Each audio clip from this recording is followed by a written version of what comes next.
Hello students, welcome to GDC nursing classes. As you all know, we are continuing with the basic chemistry classes. So the topic of the day is chemical reactions and equations.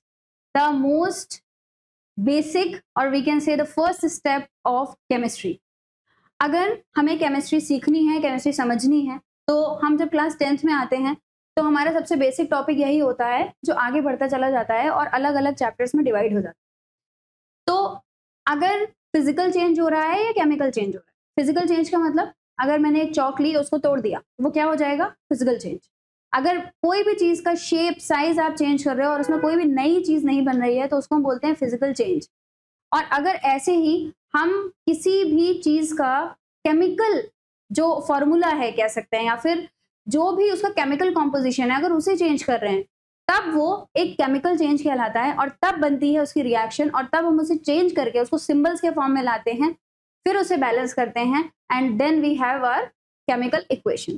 ठीक है, chemical equations बहुत से types की हो सकती हैं। हमेशा ये जरूरी नहीं है कि अगर हम कह दें कि A + B गिव्स C तो यही एक केमिकल इक्वेशन हो जाए। केमिकल इक्वेशन कैसे भी हो सकती है। केमिकल इक्वेशन तब भी हो सकता है जब एक कंपाउंड अलग अलग छोटे फ्रैगमेंट्स में टूट जाए। केमिकल इक्वेशन तब भी हो सकता है जब 2 या 3 कंपाउंड्स मिलकर एक नया सब्सटेंस बना ले। केमिकल इक्वेशन तब भी हो सकता है जब कहीं पर डिस्प्लेसमेंट हो जाए, किसी भी कोई एक एलिमेंट दूसरे एलिमेंट को एक कंपाउंड से डिस्प्लेस कर दे, तो उसको भी हम केमिकल इक्वेशन बोलेंगे। हमारी लाइफ में आसपास भी हम केमिकल इक्वेशंस को देख रहे हैं, रिएक्शंस को देख रहे हैं, जैसे रस्टिंग ऑफ आयरन, ठीक है, जैसे टार्निशिंग ऑफ सिल्वर। तो ये भी सारी हमारी केमिकल रिएक्शंस ही होती हैं। ठीक है, आइए अब हम टॉपिक्स को कवर करेंगे क्वेश्चंस के साथ में, बैक टू बैक। लेट्स गो।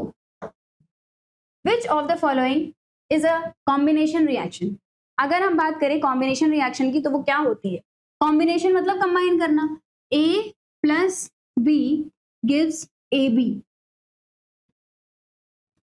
ये क्या होती है? एक कॉम्बिनेशन रिएक्शन। चाहे हम ये बोल लें A + B + C gives ABC, तो ये भी हमारे लिए कॉम्बिनेशन रिएक्शन की तरह है। ऑप्शंस क्या है हमारे पास? CaO + H2O gives CaOH whole twice, AgNO3 + NaCl give AgCl NaNO3, H2CO3 gives H2O + CO2, Zn + HCl gives ZnCl2 + H2। CaO + H2O, ऐसा मतलब आप ये देखिए कि इस तरीके की रिएक्शन आपको इनमें से कोई भी दिख रही है? आई थिंक फर्स्ट वाली ऐसी रिएक्शन है जो इनके जैसी लग रही है, लेकिन हमें बाकी सारे ऑप्शन पे भी फोकस करना है कि बाकी सारी हैं क्या। तो A + B gives AB, calcium oxide + H2O gives CaOH holder. बेटा, जब हम कोई क्लाइम यानी कि चूने को पानी में मिक्स करते हैं और थोड़ी देर बाद एक सॉल्यूशन हमको मिलता है, वो होता है स्लेट लाइम, उसको हम बोलते हैं calcium hydroxide. Okay, AgNO3 + NaCl, यहाँ पे क्या हो रहा है? यहाँ पे Ag जो है अब Cl के साथ हो गया, यानी कि ये जो है ये एक तरीके की डिस्प्लेसमेंट रिएक्शन है। H2CO3 gives H2O + CO2, ये कैसी रिएक्शन है? एक सब्सटेंस जो है वो 2 अलग अलग सब्सटेंसेस में टूट गया है, यानी कि ये एक डिकम्पोजिशन रिएक्शन है। Zn + HCl gives ZnCl2 + H2, zinc ने हाइड्रोजन को रिप्लेस कर दिया और जिंक क्लोराइड बना के हाइड्रोजन को निकाल दिया, ये भी एक तरीके की सिंगल डिस्प्लेसमेंट रिएक्शन है। Hence A option will be the correct answer. आगे बढ़ते। Which reaction is an example of thermal decomposition? Thermal decomposition reaction क्या होती है? थर्मल, ये वर्ड पता है किसके लिए यूज किया जाता है? थर्मल जो है वो हीट के लिए यूज किया जाता है। तो डिकम्पोजिशन मतलब अगर हम किसी भी कंपाउंड को हीट करके उसको तोड़ दें तो हम कह सकते हैं it will B thermal decomposition reaction. ठीक है, ऑप्शंस क्या है हमारे पास देख लेते हैं। KClO3 gives KCl + O2 on heating, यहाँ पर ऑन हीटिंग लिखा हुआ है। Option B, NaOH + HCl give NaCl + H2O, जैसे ही हम सोडियम हाइड्रोक्साइड को HCl में मिलाएंगे, ये जो रिएक्शन है ना, acid + base give salt and water, ये जो है ये हमारी न्यूट्रलाइजेशन रिएक्शन होती है, जिसमें ना एसिड रह गया ना बेस रह गया। H2 + Cl2 gives HCl, A + B gives C, ये कैसी रिएक्शन हो गई? ये हो गई combination reaction. CaO + CO2 gives CaCO3, जब 2 कंपाउंड्स ऐड किए गए तो Ca कैल्शियम कार्बोनेट बना, ये भी कौन सी होती है? Combination reaction. अगर हमने KClO3 को हीट किया और तब उसमें वो छोटे छोटे पार्ट्स में टूट गई तो डेफिनेटली वो एक डिकम्पोजिशन रिएक्शन है, लेकिन वो हुई हीट करने से है, तो यानी कि जो हीट करने से टूटेगा वो थर्मल डिकम्पोजिशन रिएक्शन की कैटेगरी में आएगा। तो option A this will be the correct answer. Next, which is a redox reaction? Redox reaction कौन सी है? रिडॉक्स रिएक्शन होती क्या है? रिडॉक्स रिएक्शन का मतलब होता है बेटा कि रेड ऑक्स, यानी कि वो रिएक्शन जिसमें रिडक्शन हो रहा हो और ऑक्सीडेशन भी हो रहा हो साथ ही साथ में। कैसे पता चलेगा? अगर यहाँ पे रिमूवल ऑफ ऑक्सीजन हो रहा है, अगर यहाँ पे एडिशन ऑफ ऑक्सीजन हो रहा है तो ये रिडक्शन है, ये ऑक्सीडेशन है। अगर यहाँ पर एडिशन ऑफ हाइड्रोजन हो रहा है, अगर यहाँ पर रिमूवल ऑफ हाइड्रोजन हो रहा है। तीसरा, अगर यहाँ पर एडिशन ऑफ इलेक्ट्रॉन्स हो रहा है और अगर यहाँ पर रिमूवल ऑफ इलेक्ट्रॉन्स हो रहा है तो भी ये ऑक्सीडेशन रिडक्शन। मतलब आप ये समझ लीजिए कि अगर हाइड्रोजन और ऑक्सीजन या फिर सिर्फ ऑक्सीजन या सिर्फ हाइड्रोजन या loss of electron gain of electron भी हो रहा है तो हम उन्हें एक रिडक्शन या ऑक्सीडेशन रिएक्शन में कैरेक्टराइज कर सकते हैं, और अगर वो दोनों चीजें साथ में हो रही है तो हम उसे रिडॉक्स रिएक्शन बोलेंगे। अब हम एग्जांपल्स के थ्रू ये देखते हैं, ऑप्शंस के थ्रू ये देखते हैं कि क्वेश्चन एक्चुअली में किस के थ्रू क्वेश्चन पूछा जा रहा है, यानी कि वो अगर इलेक्ट्रॉन्स की वजह से पूछा जा रहा है, ऑक्सीजन की वजह से पूछा जा रहा है, किसके बेसिस से पूछा जा रहा है। तो देखिए, अगर जिंक जो है कॉपर सल्फेट से रिएक्ट कर रहा है तो यहाँ बन गया ZnSO4 + Cu, डिस्प्लेसमेंट हो रहा है, लेकिन रिडॉक्स हो रहा है या नहीं हो रहा है इसमें, ये हम चेक करेंगे। भाई जिंक यहाँ पर ऑक्सीडेशन स्टेट जिंक की क्या है? 0। जब कोई मेटल बिना किसी चार्ज के ऐसे ही रखा होता है तो हम उसे बोलते हैं उसकी ऑक्सीडेशन स्टेट 0 है, ना उसमें से इलेक्ट्रॉन निकला है ना उसे इलेक्ट्रॉन मिला है, और मेटल है तो इलेक्ट्रॉन मिलेगा बिल्कुल भी नहीं। कॉपर सल्फेट में कॉपर की ऑक्सीडेशन स्टेट क्या होती है? +2। यहाँ पर जिंक जो है वो ZnSO4 बन गया। ZnSO4 का मतलब होता है बेटा कि जिंक जो है अब +2 ऑक्सीडेशन स्टेट में आ गया, और कॉपर जो कि पहले +2 ऑक्सीडेशन स्टेट में था अब वो 0 हो गया है। ठीक है, कॉपर जो है वो 0 हो गया है। तो यहाँ पर जिंक ने अपने जो इलेक्ट्रॉन्स हैं वो किसको दे दिए? कॉपर को दे दिए। यानी कि साफ साफ जिंक का देखा जाए तो क्या हो रहा है बेटा? जिंक का यहाँ पर हो रहा है ऑक्सीडेशन, लॉस ऑफ इलेक्ट्रॉन, और कॉपर का क्या हो रहा है? कॉपर का हो रहा है रिडक्शन, गेन ऑफ इलेक्ट्रॉन्स। मेरे हिसाब से तो यही आंसर सही होना चाहिए, लेकिन बाकी ऑप्शंस भी देख लेते हैं। HCl + NaOH gives NaCl + H2O। HCl इसमें हाइड्रोजन क्या है? पॉजिटिव, Cl क्या है? नेगेटिव। NaOH में सोडियम क्या है? Positive, OH negative. NaCl, Na positive, Cl negative, और H2O में H पॉजिटिव होगा और OH क्या होगा? नेगेटिव। यानी कि हाइड्रोजन अगर यहाँ +1 में है तो यहाँ भी +1 में है, Na +1 में है तो यहाँ भी + 1 में है, Cl -1 में है तो -1 में, यानी कि कहीं पर भी इलेक्ट्रॉन्स में एक्सचेंज नहीं आया है, तो ये बिल्कुल भी रिडॉक्स रिएक्शन नहीं हो सकती। AgNO3 + NaCl gives AgCl + NaNO3। भाई Ag यहाँ पॉजिटिव है, यहाँ भी पॉजिटिव है, Na यहाँ पॉजिटिव है, यहाँ भी पॉजिटिव है, Cl यहाँ नेगेटिव है, यहाँ भी नेगेटिव है, और नाइट्रेट यहाँ नेगेटिव है, यहाँ पर भी नेगेटिव है, यहाँ पर भी इलेक्ट्रॉन्स में कोई चेंज नहीं आया है। CO2 + H2O, कार्बन डाइऑक्साइड में कार्बन की ऑक्सीडेशन स्टेट क्या होती है? +4, और ऑक्सीजन की क्या होती है? As well -2। यहाँ पर H पॉजिटिव, OH नेगेटिव। यहाँ पर भी जब हम H2CO3 में कार्बन की ऑक्सीडेशन स्टेट देखेंगे तो वो +4 और ऑक्सीजन की -2 ही दिखेगी। देखिए कैसे, एक मिनट, ये हमारा H2CO3 का मॉलिक्यूल है, कार्बन यहाँ पे +4 में और ऑक्सीजन जो है वो -2 में है। ठीक है, तो यानी कि इलेक्ट्रॉन्स का एक्सचेंज किसमें हुआ है? ए ऑप्शन में, Zn + CuSO4 gives ZnSO4 + Cu। चलिए आगे बढ़ते हैं।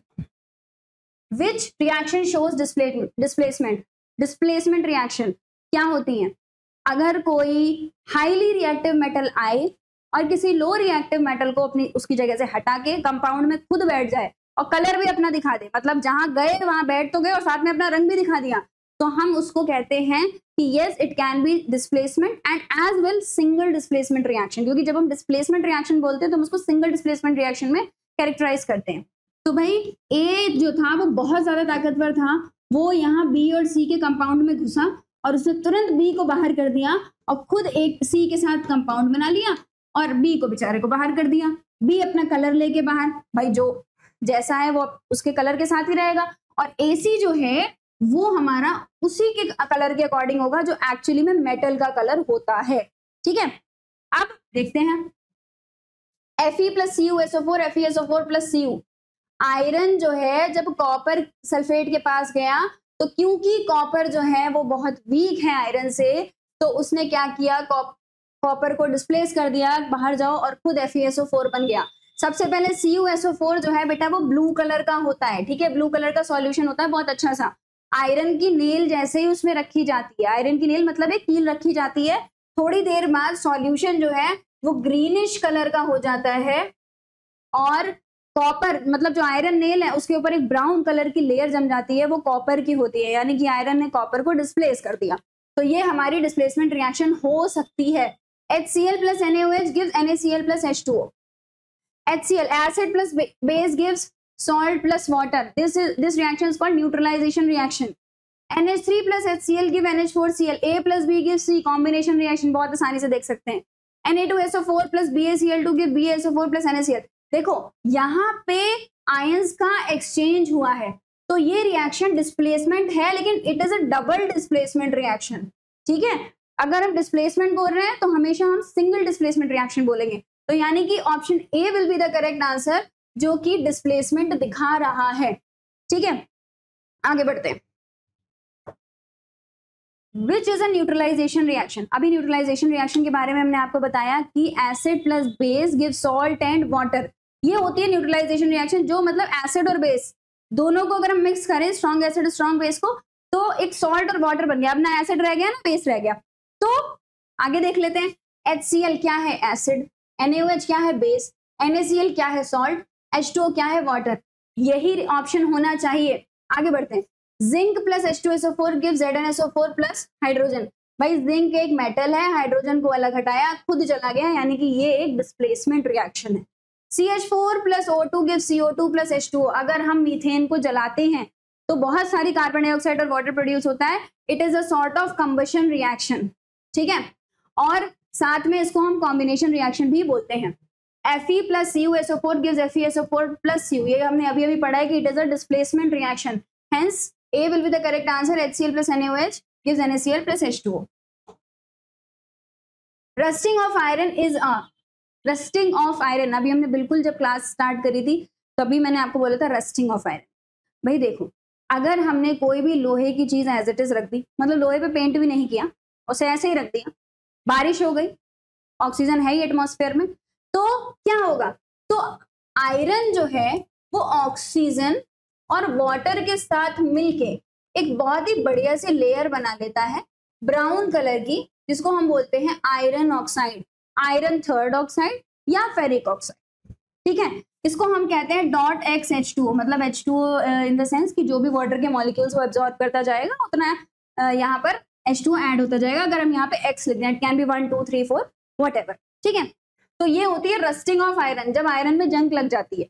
तो वो क्या है एक्चुअली में, भाई हमने आयरन में क्या ऐड किया, oxygen.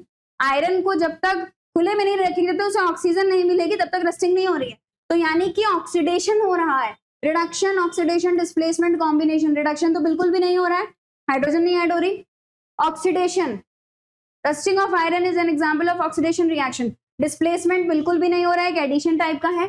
Combination reaction, combination reaction क्यों नहीं हो रहा है, क्योंकि यहाँ पर एक प्रॉपर प्रोसीजर कैरी आउट हो रहा है जिसको हम रिडॉक्स में कैरेक्टराइज कर रहे हैं, ना कि इस चीज में कि यहाँ पर एक टाइप का कॉम्बिनेशन हो रहा है। ठीक है, तो oxidation reaction he rusting of iron का एग्जाम्पल होता है। Next, reaction that releases energy is, energy releases. देखो कोई भी रिएक्शन जब होता है तो या तो उसमें हम हीट देते हैं या तो उसमें से हीट निकलती है, हीट का एक्सचेंज हो रहा होता है। और जब ऐसा नहीं होता, हम रूम टेम्परेचर पे कोई काम कर रहे होते हैं, ना हीट निकल रही है ना फिर हीट जो है हमें देनी पड़ रही है, तो वहां पर भी हीट का एक्सचेंज हो रहा है, लेकिन इंटरनली हो रहा है। ठीक है, वो कहीं पर भी बाहर नहीं आ रहा, हीट का एक्सचेंज जो है वो जीरो हो रहा है। तो क्योंकि बेटा बॉन्ड चाहे ब्रेक हो रहे हो चाहे बॉन्ड बन रहे हो, उसमें हीट एनर्जी का एक्सचेंज जरूर होगा। तो दो तरीके की कैरेक्टरिस्टिक्स होती हैं इसकी, या फिर ये कहें दो तरीके की कैटेगरी होती है इसकी। एक होती है बेटा एक्सोथर्मिक, एक होती है एंडोथर्मिक। एक्सोथर्मिक, एक्सो मतलब एग्जिट, थर्मिक मतलब थर्मल, थर्मल किसका, हीट का। ऐसी रिएक्शंस जिसमें हीट जो है वो निकल रही हो, बाहर जा रही हो, ठीक है, तो उसको कहते हैं एक्सोथर्मिक। ऐसी रिएक्शन जिसमें हीट देनी पड़ रही हो, हीट एब्जॉर्ब हो रही हो, उसको कहते हैं एंडोथर्मिक रिएक्शंस। ठीक है, ऐसी बहुत सी रिएक्शंस हैं जो एक्सोथर्मिक और एंडोथर्मिक की कैटेगरी में आती हैं। तो हमसे पूछा जा रहा है कि हीट निकल किस में रही है, तो ऑब्वियसली हीट किस में निकल रही है, एक्सोथर्मिक रिएक्शंस में। Options endo, exo, reversible, displacement, it will be exothermic reaction. Reversible reaction तो बिल्कुल ही पॉइंट से अलग हो गई। ऐसी रिएक्शन जो रिवर्सिबल हो जाए उसमें हम ये तो नहीं कह सकते ना कि रिलीजेस एनर्जी, क्योंकि कभी रिलीज भी हो सकती है, कभी एब्जॉर्ब भी हो सकती है। डिस्प्लेसमेंट रिएक्शन, डिस्प्लेसमेंट रिएक्शन में ये जरूरी नहीं है कि हीट की जो एनर्जी है वो हमेशा निकले ही, वो एब्जॉर्ब भी हो सकती है। ठीक है, तो exothermic will be the correct answer. Next, example of endothermic reaction. अभी हमने एक्सोथर्मिक रिएक्शन समझा, अब हम एंडोथर्मिक रिएक्शंस के बारे में पढ़ेंगे, उसके एग्जांपल्स के बारे में पढ़ेंगे। एक्चुअली भाई देखो, अगर हम किसी भी कंपाउंड को अपने आप हीट प्रोवाइड कर रहे हैं कि भाई हीट करोगे तभी रिएक्शन होगी वरना नहीं होगी, तो उस टाइप के रिएक्शन को हम कहते हैं एंडोथर्मिक। एंडो मतलब एंट्री, थर्मिक मतलब हीट की एंट्री। ठीक है, calcium carbonate gives calcium oxide plus CO2। Calcium carbonate को जब हम हीट करते हैं, ठीक है, स्ट्रांगली हीट करते हैं, तब वो कैल्शियम ऑक्साइड और CO2 बनाता है। CO2 गैस इवॉल्व हो जाती है और कैल्शियम ऑक्साइड बन जाता है। ठीक है, तो यानी कि इस रिएक्शन को हमें हीट के साथ करना पड़ रहा है, तो डेफिनेटली ये आंसर होना चाहिए। आगे भी देख लेते हैं, CH4 plus O2 gives CO2 plus H2O। Methane को जलाओगे तो हीट एनर्जी मिलेगी, देनी नहीं पड़ेगी। ठीक है, तो वी कैन से कि ये एक टाइप की एक्सोथर्मिक रिएक्शन है, तो ये आंसर नहीं हो सकता। HCl plus NaOH gives NaCl plus H2O। Acid plus base gives salt and water, तो ये तो बिल्कुल भी नहीं हो सकता, क्योंकि यहाँ पर हम बिल्कुल सेट, इसको हम रूम टेम्परेचर पे कर सकते हैं, आप ये समझ लीजिए बस। ठीक है, Zn plus HCl gives ZnCl2 plus H। Zinc के टुकड़े को आप हाइड्रोक्लोरिक एसिड में डालिए, थोड़ी देर बाद आप देखेंगे एक गैस निकल, थोड़ी देर बाद क्या, कुछ ही सेकंड्स में आपको एक गैस निकलती हुई मिलेगी। वो एसिड जो है वो डाइल्यूट होना चाहिए, गैस निकलेगी, और जिस भी कंटेनर में आप काम कर रहे हो, अगर टेस्ट ट्यूब में कर रहे हो तो बहुत अच्छी बात है, तो टेस्ट ट्यूब में आप देखोगे कि वो बहुत ज्यादा गर्म हो रही है, तो यानी कि ये रिएक्शन भी एक्सोथर्मिक रिएक्शन है।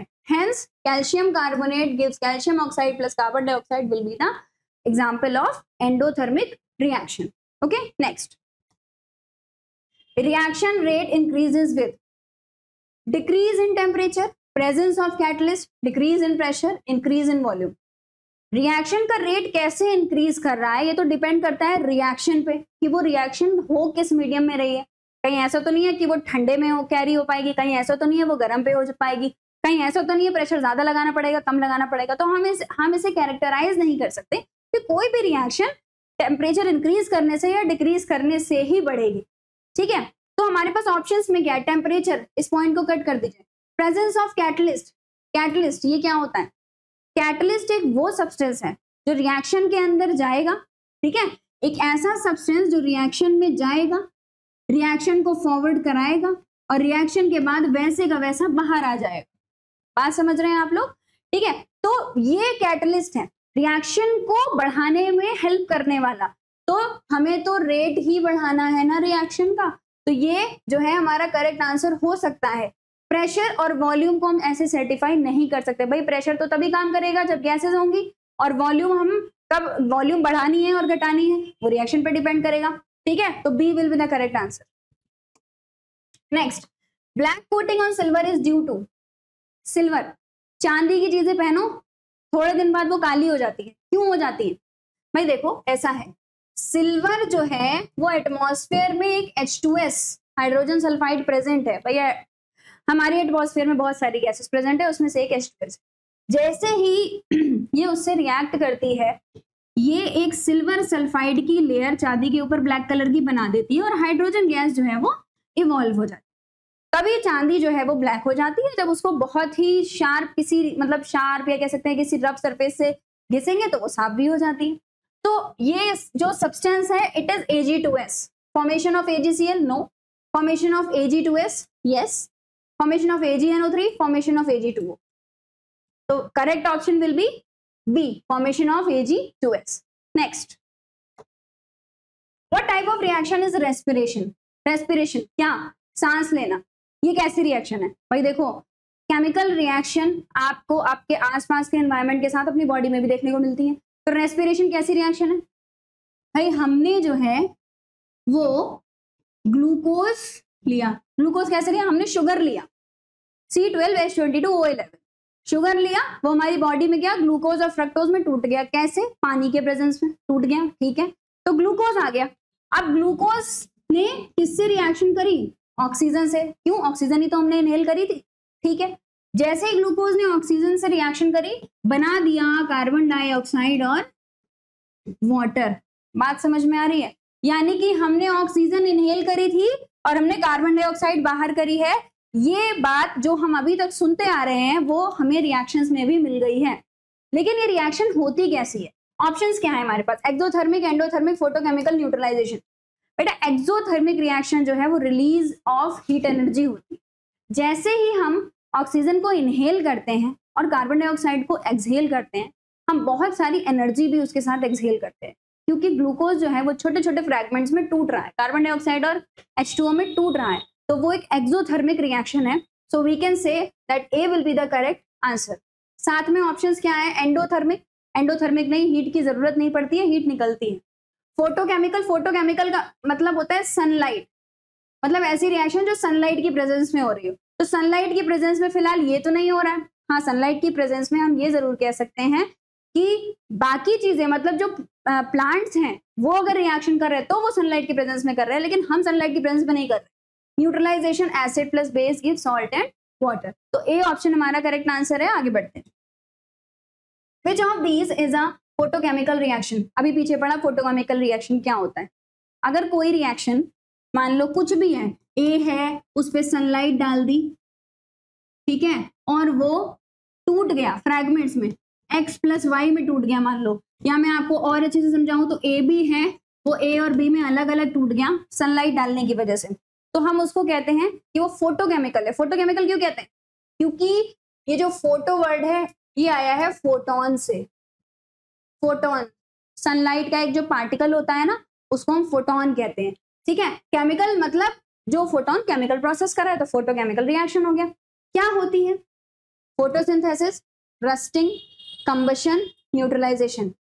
तो अभी अभी हमने पढ़ा कि अगर प्लांट्स कोई प्रोसेस कर रहे हैं तो हम कह सकते हैं that it will be a photochemical reaction, लेकिन हम अगर रेस्पिरेशन कर रहे हैं तो it will not be a photochemical reaction. और प्लांट्स कौन सा प्रोसेस लगाते हैं? फोटोसिंथेसिस, जिसके थ्रू वो हमें ऑक्सीजन प्रोवाइड करते हैं।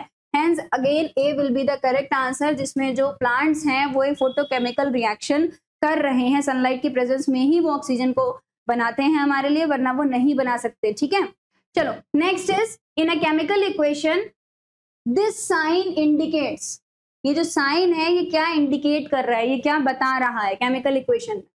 भाई देखो ऐसा है, ऊपर की तरफ अगर कोई साइन है तो इसका मतलब समथिंग इज मूविंग अपवर्ड, ठीक है, और अगर ऐसा कोई साइन है तो इसका मतलब something is going down side. तो हम कह सकते हैं कि अपवर्ड कौन जाएगा? जो लाइट इन वेट है, और लाइट इन वेट है अपने आप कौन जाता है? गैस। जब भी किसी केमिकल रिएक्शन में ये एरो दिख रहा है इसका मतलब गैस इवॉल्व, ठीक है। और अगर ये एक्शन आपको ये वाला जो साइन है वो दिख रहा है, इसका मतलब होता है पीपीटी फॉर्म। पीपीटी का मतलब होता है बेटा प्रेसिपिटेट। प्रेसिपिटेट क्या होती है? टेस्ट ट्यूब के अंदर आपने दो केमिकल्स को मिक्स किया एक के बाद एक, थोड़ी देर बाद आपने देखा नीचे की तरफ कुछ सॉलिड किसी भी कलर का बैठ गया, जाके अलग हो गया, तो उसको हम बोलते हैं प्रेसिपिटेट, जो नीचे की तरफ बचता है, ठीक है। तो पीपीटी, तो यानी कि ये जो है साइन ये किसके लिए होता है? Gas evolve. Liquid form, solid form, gas evolve, catalyst tube, gas evolve. Okay, this will be the correct answer. The reaction used in black and white photography. बेटा जो ब्लैक एंड व्हाइट फोटोग्राफी होती है उसमें एक chemical reaction लगता है, ठीक है। ऑप्शंस क्या है वो देख लेते हैं। Precipitation, decomposition, oxidation, displacement. मतलब ये जो AgBr होता है ना, AgBr, इसको क्या कहते हैं? Silver bromide. जैसे ही इस पे सनलाइट पड़ती है ये सिल्वर अलग और ब्रोमीन गैस अलग इवॉल्व। AgBr येलो कलर का होता है। थोड़ी देर बाद जैसे इस पे धूप पड़ती है, इसको धूप में रख भी देंगे तो Ag मतलब सिल्वर, हमें सिल्वर की लेयर बची हुई मिलेगी, और Br2 ब्रोमीन गैस इवॉल्व हो जाएगी। ठीक है, तो एक तरीके की डिकम्पोजिशन रिएक्शन हो गई। ऑप्शंस क्या है हमारे पास? Precipitation, decomposition, oxidation, displacement. B decomposition reaction, और एक तरीके की फोटोकेमिकल डिकम्पोजिशन रिएक्शन है ये। ठीक है, next, the brown coating on copper is due to. Copper के बड़े सुंदर सुंदर सी चीजें, बॉटल्स, बहुत सारी चीजें होती हैं ऐसी जो हम लेकर आते हैं और थोड़े दिन बाद वो ब्लैक ब्लैक सी हो जाती है, उसमें ब्लैक कलर की लेयर जम जाती है। तो वो कैसे होती है? देखो, कॉपर जो है उसको मिल गई एटमॉस्फेयर में ऑक्सीजन, और उसको मिल गया पानी, मॉइस्चर, उसको मिल गई कार्बन डाइऑक्साइड। इतना सब कुछ जब कॉपर को मिल ही रहा है तो रिएक्ट क्यों ना करे भाई? किसी को भी लालच हो जाएगा जब इतना सब कुछ मिल रहा है। तो उसने कहा ठीक है, तो उसने बना लिया कॉपर कार्बोनेट और कॉपर हाइड्रोक्साइड की एक लेयर जो कि लगभग ब्लैक कलर की आपको दिखती है। ठीक है, तो ये रिएक्शन है जिसके थ्रू कॉपर एक लेयर बना लेता है। ऑप्शंस क्या है हमारे पास? CuO, CuCO3 plus COH whole twice, copper carbonate and copper hydroxide. ये है copper oxide, copper sulphate, copper oxide. ठीक है, ये कॉपर फर्स्ट ऑक्साइड है, ये कॉपर सेकेंड ऑक्साइड है। आपको मैंने रिएक्शन बता दी है तो आप आंसर भी समझ गए होंगे। B will be the correct answer. Next, which of the following is not a redox reaction? अभी तक पूछ रहे थे क्या है, आज आप पूछ रहे हैं कि कौन सी रेडॉक्स रिएक्शन नहीं है। रेडॉक्स रिएक्शन क्या होती है? जहां पर भी एक्सचेंज ऑफ इलेक्ट्रॉन्स हो रहा हो, जहां पर भी ऑक्सीजन या हाइड्रोजन का चेंज हो रहा हो, तो रेडॉक्स रिएक्शन है। ऑप्शंस देख लेते हैं। ZnSO4 sorry Zn plus CuSO4 की ZnSO4 प्लस Cu, भाई जिंक का जो है यहाँ पे ऑक्सीडेशन हो गया और कॉपर का रिडक्शन हो गया, अभी पढ़ा था हमने। तो हम इसको कह सकते हैं रेडॉक्स रिएक्शन है। NaOH plus HCl gives NaCl plus H2O। Na positive है, यहाँ पॉजिटिव है, OH यहाँ नेगेटिव है, यहाँ पर भी H2O में OH नेगेटिव है, H पॉजिटिव है, H यहाँ पॉजिटिव है, Cl नेगेटिव है, Cl नेगेटिव है, मतलब कहीं पर भी इलेक्ट्रॉन का एक्सचेंज नहीं आया। और ध्यान से देखिए, तो base plus acid give salt and water, ये एक न्यूट्रलाइजेशन रिएक्शन है। ठीक है, रेडॉक्स रिएक्शन तो यहाँ पे हो भी नहीं रही है। और Mg plus O2 gives 2MgO, यानी कि मैग्नीशियम जीरो ऑक्सीडेशन स्टेट में है, ऑक्सीजन जीरो ऑक्सीडेशन स्टेट में अकेले है तो जीरो रहेगा। MgO में मैग्नीशियम की वैलेंसी +2 हो जाती है और इसकी -2 हो जाती है यहाँ पर, यानी कि ऑक्सीजन का जो है वो लॉस ऑफ, मैग्नीशियम का जो है वो लॉस ऑफ इलेक्ट्रॉन हो गया और इसका गेन ऑफ इलेक्ट्रॉन। और इलेक्ट्रॉन तो दूर की बात है, आप खुद ही देख लो, मैग्नीशियम में ऑक्सीजन ऐड हो रही है, ऐसे क्लोरीन में हाइड्रोजन ऐड हो रही है, तो ये भी एक रेडॉक्स रिएक्शन है। कौन नहीं है? B option, base plus acid give salt and water. Formation of a precipitate in a reaction indicate, अगर प्रेसिपिटेट बन रही है तो हम उसको क्या बोलेंगे? ऑप्शंस क्या है? एसिड बेस रिएक्शन नहीं, क्योंकि वो एक न्यूट्रलाइजेशन रिएक्शन होती है। डिस्प्लेसमेंट रिएक्शन, डिस्प्लेसमेंट रिएक्शन अगर डबल डिस्प्लेसमेंट होता तो भी हम सोच सकते थे, लेकिन ये डिस्प्लेसमेंट मतलब सिंगल डिस्प्लेसमेंट रिएक्शन है जिसमें आपको कहीं पर भी पीपीटी नहीं मिलती है। ठीक है, प्रेसिपिटेशन रिएक्शन, और दिया क्या है? प्रेसिपिटेट, मतलब अगर प्रेसिपिटेशन रिएक्शन है तभी तो प्रेसिपिटेट फॉर्म होगी। जैसे रेडॉक्स रिएक्शन है तभी तो उसमें रिडक्शन और ऑक्सीडेशन साथ में होता है। ठीक है, तो यानी कि C will be the correct answer. Decomposition reaction क्या होती है? बिल्कुल अलग होती है। हीट, लाइट या इलेक्ट्रिक करंट की प्रेजेंस में जब टूटता है तब उसको कहते हैं decomposition reaction. Next, the green layer on iron pipes in moist air is, the green layer on iron pipes. अब आयरन के ऊपर एक ग्रीन लेयर की लेयर जम जाती है जब मॉइस्चर हो। ठीक है, मॉइस्ट एयर, तो बेटा ऐसा है, जो हमारा एटमॉस्फेयर है उसमें बहुत सारी गैसेज हैं, SO2 भी है, SO3 भी है। तो क्या होता है कि आयरन उस सल्फर ऑक्सीजन यानी कि सल्फर डाइऑक्साइड के प्रेजेंस में या सिर्फ सल्फर या ऑक्सीजन के प्रेजेंस में जो है वो FeSO4 की लेयर बनाता है, तभी वो ग्रीन कलर का होता है। मॉइस्चर इसलिए जरूरी है क्योंकि FeSO4 dot 7H2O iron sulphate heptahydrate, ये सॉल्ट आप अगर लैब में देखेंगे तो आपको ग्रीन कलर का देखने को मिलेगा। ठीक है, इसीलिए वो लेयर भी ग्रीन कलर की होती है। ऑप्शन कौन सा सही होना चाहिए? FeSO4, Fe2O3, FeCl2, FeOH whole try. ये काहे की लेयर है? ये रस्टिंग ऑफ आयरन है। ठीक है, ये जो हमारी आयरन है उसके ऊपर जो कोटिंग जमती है ऑक्सीजन के प्रेजेंस में, ये वो है। ये ब्राउन कलर की होती है, ये कौन से कलर की होती है? ये ग्रीन कलर की होती है। ठीक है, next, colour of FeSO4 solution अभी पढ़ा हमने पीछे, FeSO4 कौन से कलर का, ग्रीन कलर का, तो उसका सॉल्यूशन भी कौन से कलर का होगा, ग्रीन कलर का होगा, ठीक है। तो blue green red colourless, B option will be the correct answer. Next, a chemical change is, chemical change क्या भाई, अगर पानी को उबाल दिया तो वो केमिकल चेंज हो गया, चौक को तोड़ दिया तो वो केमिकल चेंज हो गया, बताइए, ग्लास को कट कर दिया केमिकल चेंज हो गया, नहीं, पेपर को जला दिया तो केमिकल चेंज हो गया, बिल्कुल हो गया। तो अगर कोई प्रोसेस ऐसा है जो इरिवर्सिबल इन नेचर है तो उसको हम कह सकते हैं कि वो एक केमिकल चेंज है, जिसमें नई प्रॉपर्टीज बनी है, तब भी हम ये कह सकते हैं कि वो एक केमिकल रिएक्शन है, ठीक है, केमिकल प्रोसेस है। ऑप्शन क्या है, reversible, temporary, irreversible with new substance, only a colour change. ऐसा प्रोसेस जो इरिवर्सिबल हो और जिसमें नया सब्सटेंस बना हो, उसी को हम क्या कहते हैं, न्यू सब्सटेंस। अब आप कहेंगे चौक को तोड़ दिया, भाई चौक को तोड़ तो दिया था, ग्लास को तोड़ तो दिया था, लेकिन नया सब्सटेंस तो नहीं बना था ना, सब्सटेंस तो वही था ना, ग्लास, ग्लास अब चाहे टूट गया हो, ठीक है। तो इसीलिए यहाँ पर लिखा हुआ है न्यू सब्सटेंस, ये बड़ा इंपॉर्टेंट होता है, रिएक्शन इरिवर्सिबल के साथ साथ नए सब्सटेंस का फॉर्मेशन भी होना चाहिए उसमें। Option C will be the correct answer. आगे चलते, explosion of fire crackers in example. और दिवाली पे पटाखे जलाने में बड़ा मजा आता है, बहुत सारे पटाखे जला देते हैं हम दिवाली पे, लेकिन आपको पता है कि दिवाली पे जो पटाखे आप जला रहे हो उसमें क्या है, क्या हो रहा है, किस टाइप की रिएक्शन है। तो हर जगह केमिस्ट्री लगाया करो, हर जगह साइंस लगाया करो, थोड़ा पढ़ने को भी मिलेगा, थोड़ा मजा भी आ जाएगा, ठीक है। Physical change, slow reaction, decomposition reaction, combination reaction. तो बेटा ऐसा है, अगर पटाखा जल गया तो दोबारा तो नहीं आ रहा, तो फिजिकल चेंज तो बिल्कुल भी नहीं। स्लो रिएक्शन, इतनी तेज ब्लास्ट होता है, इतनी जल्दी होता है कि जैसे हम लगाते हैं ना आग तुरंत दूर से भाग जाते, तो स्लो तो नहीं हो सकता। डिकम्पोजिशन रिएक्शन क्या होता है, एक क्रैकर जो है उसमें जैसे ही आग लगाते हैं जो भी केमिकल होता है वो ब्लास्ट हो जाता है, ब्लास्ट मतलब डिकम्पोज हो जाता है in the presence of fire, मतलब कंबशन, ऑक्सीजन और ऑक्सीजन के प्रेजेंस में हो जाता है, ठीक है। तो it will be a decomposition reaction. Combination reaction तो है नहीं कि हम कुछ मिक्स करके अपने आप ही बना रहे हैं कोई चीज, तो मिक्स तो कर नहीं रहे, तो it will be a decomposition reaction. Next, rusting occurs faster in, बताओ भाई, ये जो रस्टिंग है वो जल्दी कब होती है, ड्राई एयर जब मौसम एकदम सूखा होता है तब, मॉइस्ट एयर जब थोड़ा मॉइस्चर होता है, प्योर ऑक्सीजन या वैक्यूम। भाई देखो वैक्यूम में तो रस्टिंग नहीं हो रही, ऑक्सीजन मिल ही नहीं रही है। वैक्यूम का मतलब क्या है, वैक्यूम का मतलब जहां पर एयर भी ना प्रेजेंट हो, ठीक है। वैक्यूम क्लीनर सुना होगा तुमने, जब एयर को प्रेशर से खींचा जाता है तो उसके साथ गंदगी भी खींच जाती है, उसी को हम वैक्यूम क्लीनर बोलते हैं।